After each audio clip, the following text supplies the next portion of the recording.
What is up, my tough trainers? I'm Lance, and today I'll be counting down my top 6 favourite Pokemon generations. Before I get started, please keep in mind that this list is 100% opinion based, which means if your opinion is different to mine, let me know in the comment section of this video. Also, please keep in mind that I don't dislike any Pokemon generations, there are just some that I prefer more than others. And also, if you could leave a like on this video before I get started, that would really help me out and show your support, because this video has taken me a while to edit so far. Just to make things clear, when I'm talking about Generation 1, I'm referring to Pokemon Red, Blue, and Yellow. When I'm talking about Generation 2, I'm referring to Gold, Silver, and Crystal. When I'm talking about Generation 3, I'm referring to Ruby, Sapphire, Emerald, Fire Red, and Leaf Green. When I'm talking about Generation 4, I'm talking about Diamond, Pearl, Platinum, Heart Gold, and Soul Silver. When I'm talking about Generation 5, I'm talking about Black, White, Black 2, and White 2. And finally, when I'm talking about Generation 6, I'm referring to X and Y.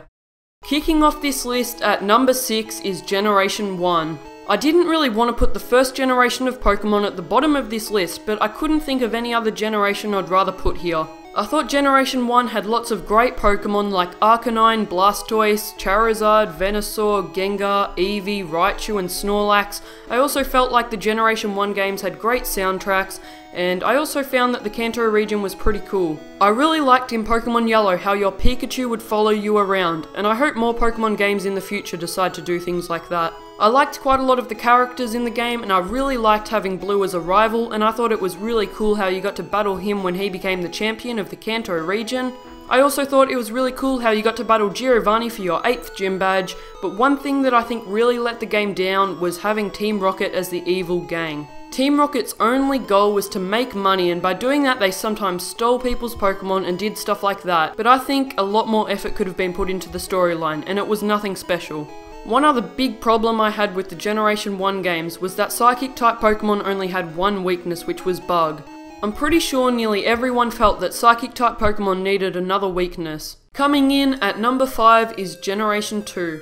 Generation 2 fixed one of the big problems I had with Generation 1 by introducing Steel and Dark-type Pokemon, which gave Psychic a second weakness. The Generation 2 games also had Team Rocket as the evil gang, but luckily they had less to do with the storyline. I thought Generation 2 introduced some okay Pokemon, but ideally they would have introduced some more.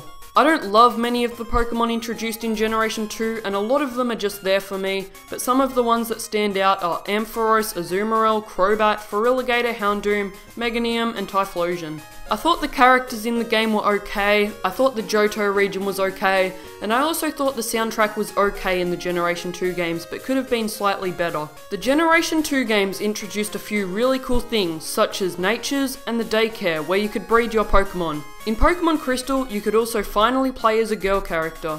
In my opinion, the best part about the Generation 2 games was after you beat the Elite Four of the Johto region, you could return to Kanto, battle all of the gym leaders there, and then take on Red. I feel like if it wasn't for that, Generation 2 would probably be on the bottom of this list, but I'm really glad that they let you go back to Kanto, because that gave you many more hours of fun. At number 4, we have got Generation 3. Unlike most people, I don't love many of the Pokemon introduced in Generation 3, but there are a few that I don't mind, such as Blaziken, Flygon, Milotic, Salamence, and Swampert. I thought the Generation 3 games all had great soundtracks. I didn't really love many of the characters introduced in the Generation 3 games, and I thought the Hoenn region was okay, but I found there was too much water, which just meant there was too much surfing, and it just got a bit boring after a while.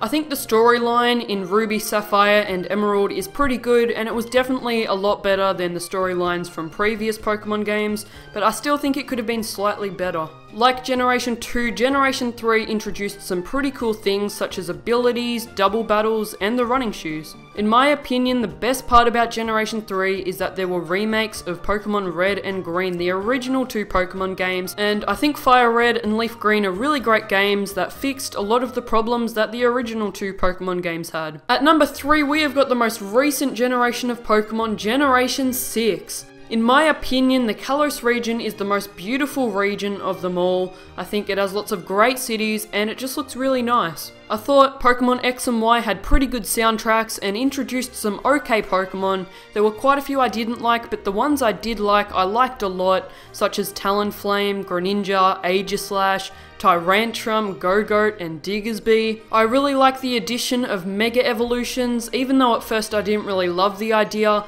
and there are some Mega Pokemon such as Mega Gengar, Mega Blastoise, Mega Charizard X and Y that I really like, and I'm really glad have been added into the games. I'm glad that Pokemon X and Y introduced the Fairy type, because now I think competitive battling is more fair, and I thought it was really cool that some Pokemon got reclassified to Fairy type to make them a bit stronger, such as Azumarill and Gardevoir. I think Horde encounters and Sky battles are pretty cool, even though they're just small things, and it was really cool that for the first time I could play Pokemon in 3D. I've talked a lot about what I like about Generation 6, but now I'm about to start talking about some of the things that I thought weren't so good. At first I thought it would be really cool having 4 different rivals or friends travel around with you, but I actually found it pretty annoying. I didn't really like any of the 4 rivals, and whenever I would battle them, they were really easy and they were never really a challenge for me. I didn't love the storyline in Pokemon X and Y, and I thought Team Flare was a bit boring. I think everyone from Team Flare looked ridiculous, and I think their plans were a bit boring. I thought the storyline got better towards the end, but especially around the start, it wasn't really even worth having Team Flare around. I found that all the gym leaders and the Elite Four and the champion in Pokemon X and Y were way too easy to beat, and they should have been much more of a challenge because I easily beat all of them. And one other big thing I didn't like about Pokemon X and Y was the aftergame. Other than the Lookum missions, there was hardly anything to do, and ideally there would have been quite a bit more, and I was a bit disappointed by it. That's all I wanted to say about Generation 6, so now let's go ahead and move on to number 2. In the number 2 spot, we have got Generation 5. I thought Generation 5 introduced so many great Pokemon, including Chandelure, Darmanitan, Galvantula, Hydreigon, Crocodile, Oshawott, Scrafty, Serperior, Volcarona, and Zebstrika, just to name a few. I thought the Unova region was pretty cool, and I loved the storylines in all of the Generation 5 games, especially Pokemon Black and White. I thought it was amazing having Team Plasma in the games, and it really made me stop and think, maybe us humans shouldn't be using Pokemon, and I thought N was a great character, Ghetsis was pretty cool, and I think out of every Pokemon game ever made, Pokemon Black and White have the best storyline. I thought the difficulty of the Generation 5 games, especially Black and White, were pretty good. The games weren't too easy. I had quite a bit of trouble against some of the gym leaders, especially the first 2. I think Sharon and Bianca made great rivals in Pokemon Black and White, and I thought Hugh was pretty cool to have around in Pokemon Black and White too. I thought the Generation 5 games had great soundtracks, and I also thought it was really cool how in Pokemon Black 2 and White 2 you could revisit Unova 2 years later and get to see how everything had changed. I also liked a lot of the Pokemon from past generations that made returns in Pokemon Black 2 and White 2,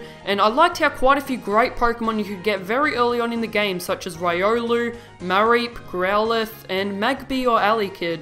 I quite liked the aftergame in Pokemon Black and White, but I thought the aftergame in Black 2 and White 2 was even better, and I really loved the World Tournament. I thought it was a great idea, and I thought it was really cool how you could battle gym leaders from other generations. You probably know which generation is at the top of this list, so let's go ahead and talk about it. At number 1, we have got the first generation of Pokemon that I ever played, Generation 4. I thought Generation 4 had lots of cool characters. I really liked Barry as a rival. I thought Dawn was pretty cool. Professor Rowan seemed like a pretty nice guy.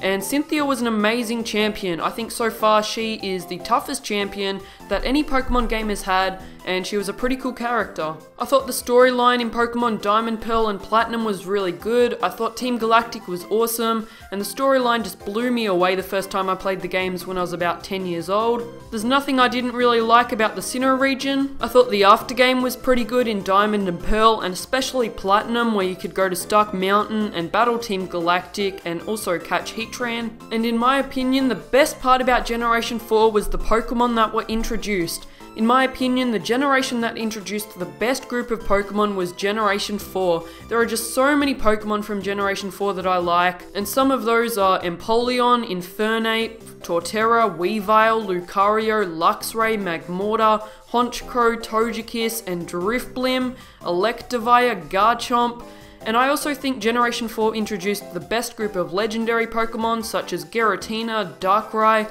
Arceus, and Cresselia, and there were hardly any Pokemon introduced that I didn't like. If I had to say one thing that I didn't like about the Generation 4 games, I'd probably say the soundtrack. I did think the soundtrack in Pokemon Diamond, Pearl, and Platinum was okay, but I think other Pokemon games had better soundtracks. And of course, in Generation 4 we got remakes of Pokemon Gold and Silver in Heart Gold and Soul Silver, which I think are amazing Pokemon games that fixed a lot of the problems that I had with Gold and Silver.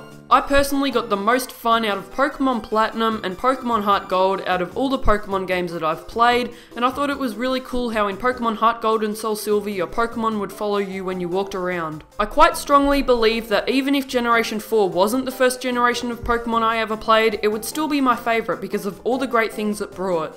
That is all for this video. If you guys enjoyed it, don't forget to like, comment, and subscribe. If you liked it a lot, don't forget to add it to your favourites, share it on Twitter, or tell a friend about it. Thank you for watching, and I will see you in my next video. Stay tough.